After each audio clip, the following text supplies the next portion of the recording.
Hello, welcome to another session of LinkedIn Live at Data Safeguard. Thank you, team, for joining in. Today, we'll talk about an unfortunate incident that has sent shockwave across the world. With the sensitive personal data of 815 million Indians leak as claimed by the hacker and appearing on the dark web. This could potentially be one of the largest data breaches in Indian history. This incident underscores the critical importance of safeguarding personal data in an increasingly digital world. The breach serves as a stark reminder of the pressing need of robust data security measures and heightened vigilance to protect data privacy and security of individuals. The collective responsibility to ensure the integrity and confidentiality of personal information has never been more apparent. We have Sudhir, we have Elliot and Bill from our team joining from California. So let's hear it from Elliot, our chief data privacy officer. So Elliot, can you talk about how we can educate public and few other points you feel that it is appropriate to inform the public? Yeah, and this is probably obvious to many people, but it's worth stating. I'll list a point and let's talk about it a little bit. Probably the most important is to educate yourself about prevention. As you read about it, you'll see all the different ways that fraud and theft of your identity can take place, and you'll be better equipped to protect yourself. This is especially true for your financial records, your any kind of assets, your personal finances, and it stops you from becoming a victim. What we'll do is we'll talk a little bit about if you are a victim, what is the remediation for you?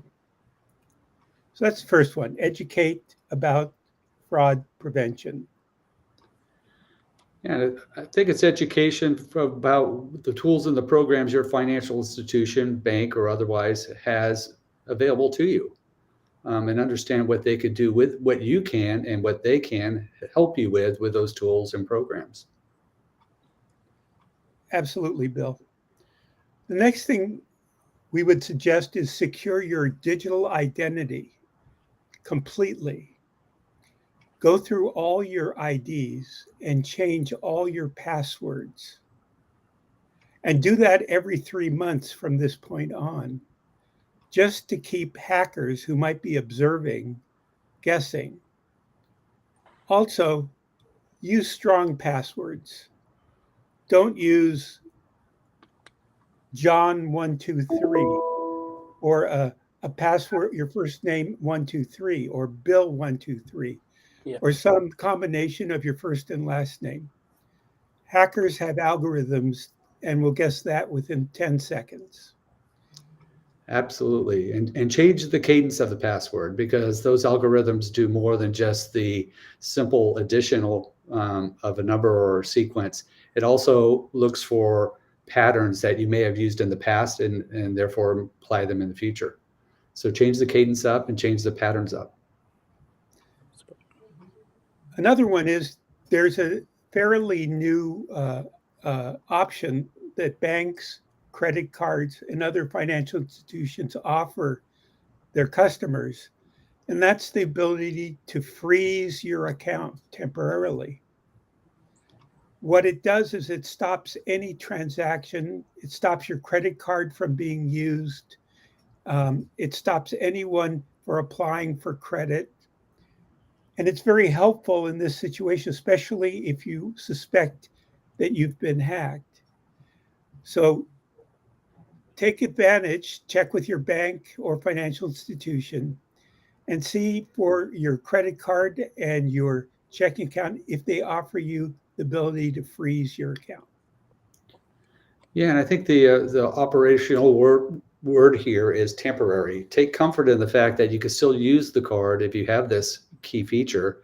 You could turn it on and off. So you could that temporary aspect, you could hold it in a frozen state while you're securely and knowingly not using it.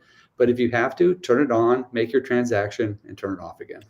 And there are possibilities that one may have multiple credit cards and you are not actively using all of them. If you're using one or two cards actively and you're turning them on and off, the rest of the cards that are lying in a cabinet or a drawer or in your suitcase at home, turn them off temporarily until you feel like some remediation effort by the larger institutions and the governments have taken place, and then you feel more secure. Until that time, don't leave them open. Leave them in a temporary freeze mode so nobody can hack into those or use them on your behalf and do fraudulent transactions. Great point, Sudhir.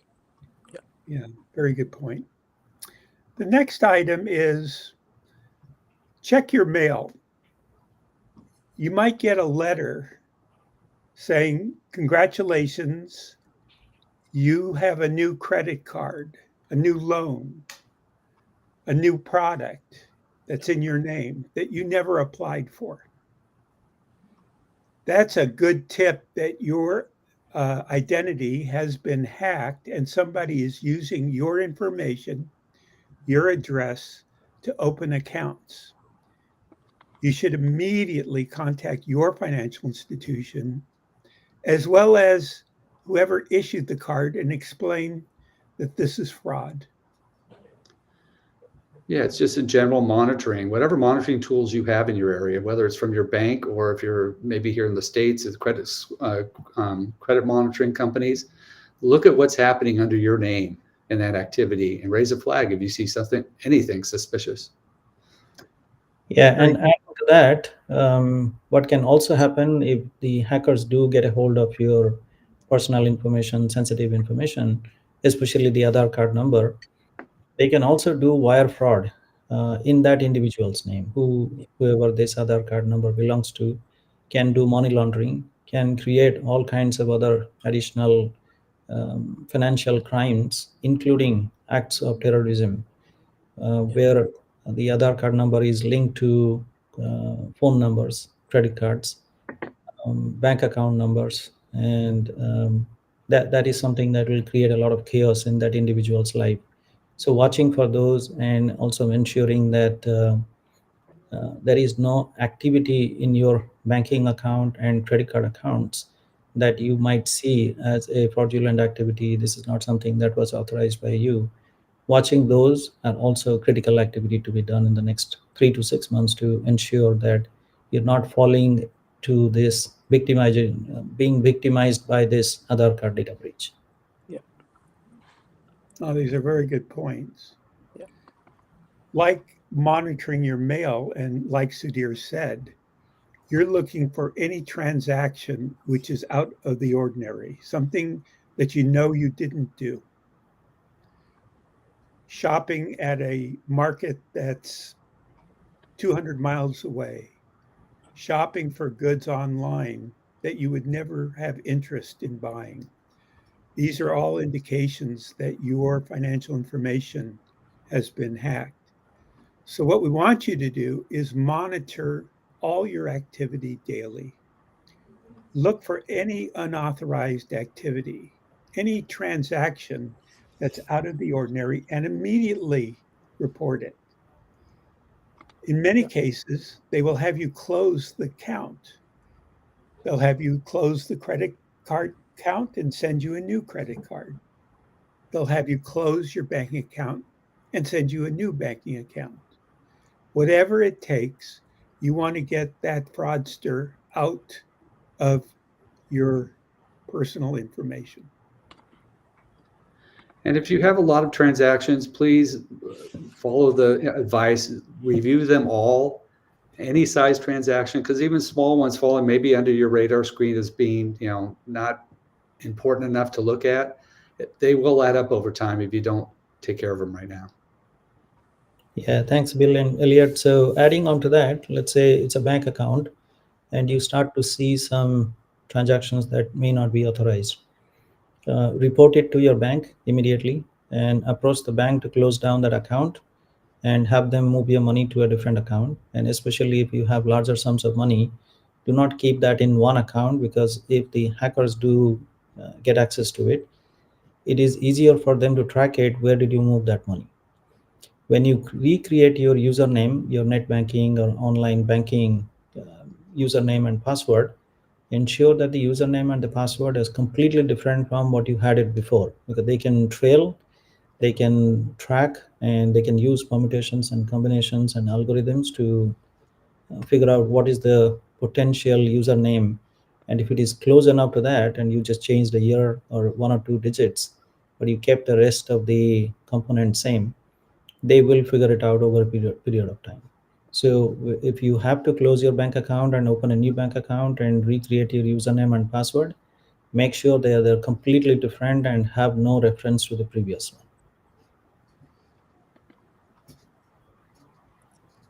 Great point, Sudhir.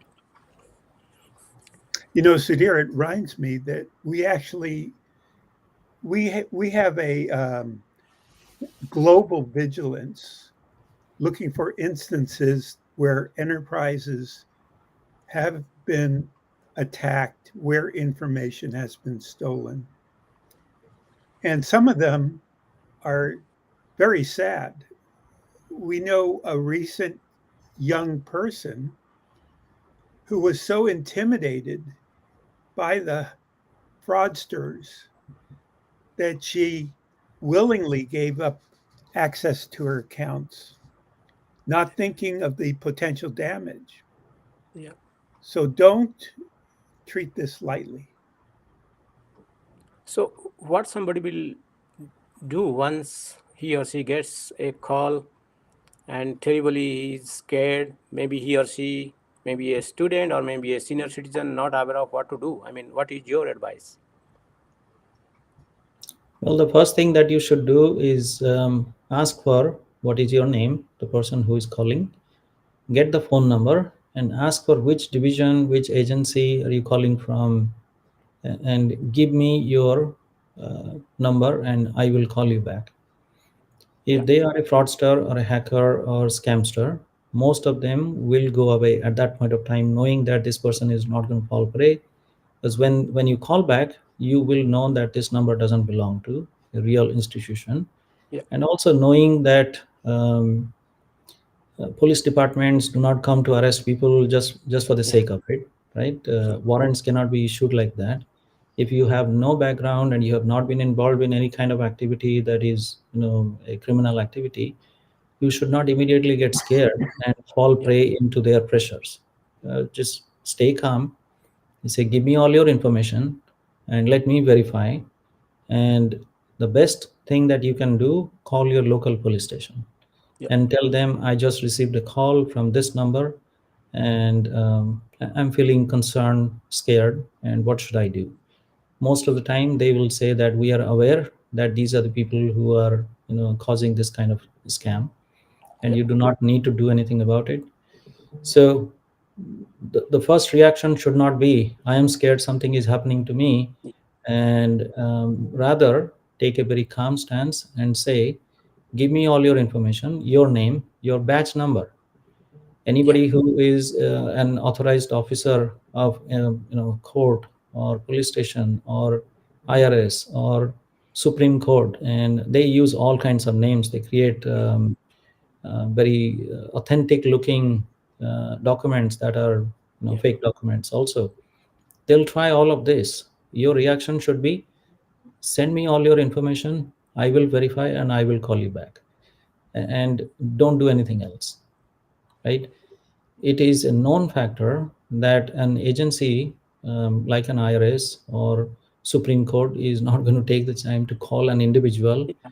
who, especially international students who come from other countries to study here, Yeah. and say, we are coming to arrest you. Imagine what Supreme Court has to do, and that's not what they do. Okay. So instead of falling prey into it, talk to your parents and then say that I received this. Talk to your friends, and take the first thing that you can do is call the local police station, Local. Yeah. and they will help you through it. and they will know, oh no, there is no such information, this is not real. And rather than going deeper into a discussion and falling prey into it, like we are aware that one of the international student got duped $25,000. Just imagine a student who is taking a loan and studying and trying to create a career for himself or herself, losing $25,000 this early in their career, where they don't even have a job and there is no income source. And wherever they had that funds, whether the parents gave it or whichever they took a loan from a bank, how hard does it become for a student to come out of that? Anyway, they have to take on a debt, and on top of that, this $25,000 loss is a significant amount for them. So the first thing is, okay, give me your information, I will verify and I'll call you back, and that will tell you whether these people are real or not.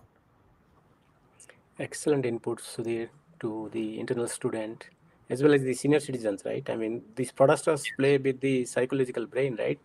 Whole brain. And You of course, know, stay alert, like Sudhir talked about. Damo and Yeah. Sudhir, there's another Okay. issue that has been raised in Europe primarily. Mhm. You have a cell phone and you receive a voice message, Mhm. and it's something like an older person saying, please call your father or please call your mother immediately at this number. So you get this and you realize, oh, that person dialed the wrong number. I better let them know that I'm not their child. Yeah. That's exactly what the fraudsters want you to do. They want to engage you in a conversation where you're anxious or susceptible, not looking for them. You're concerned that you just got this call that maybe something personally is wrong. Yeah. Yeah. And then they take advantage of you. Yeah. Great. I think great inputs from all of you. Any concluding remark, Bill, Sudhir, Elliot? Yeah. Stay, vi- Go ahead, Bill. vigilant. Take these steps. Protect your personal information.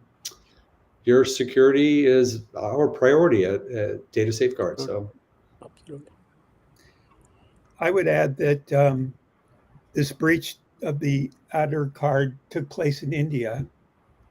We're very pleased to see India passing its new Data Privacy Act, which is as strong as any other act for any other country or the European Union.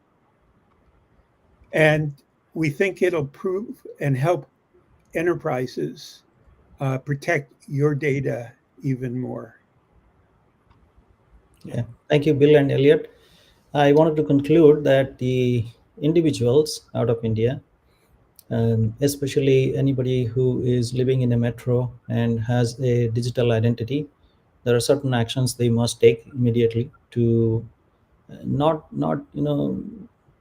be scared, but also at the same time taking these actions which might take a few hours to do. Watching for your banking transactions, watching your credit card transactions, and if you see any transactions that are not authorized or something that you don't see, immediately close your credit cards, immediately close your bank accounts, reopen them. Do not have any relevance to the usernames and the passwords. And also, any kind of a service that you can get access to protect your personal data better on a individual side. One of them would be a two-factor authentication. Wherever possible, use two-factor authentication, and talk to your banks, talk to your financial institutions, talk to your credit card companies. They have a lot of tools that you may or may not be aware today, and those will be very valuable in protecting your information. This breach, hopefully it doesn't, we hope and pray that it doesn't impact as many people as it does, but that's what hackers do. They do want to make money. They will try to monetize it, they will try to commercialize it, they will sell it to syndicates. Now syndicates will keep on selling it, they will use permutations and combinations and algorithms to recreate Frankenstein identities out of it. It could be a real chaos, and it could cause a lot of money, cost a lot of money to banks, financial institutions, credit cards, individuals, etc. Taking these minor precautions will help in reducing these to a great extent, So we hope our collective experience is beneficial for some of you, and we wish you well. Thank you, Sudhir, Elliot, Bill. Well explained. So let's stay vigilant, take these steps to safeguard our personal information and finances. So take care and safeguard your PII. So we will conclude this session today and we will come back with another session sometime next week. Till then, take care. Thank you, Damodar, for moderating and hosting. Thank you. Thank you.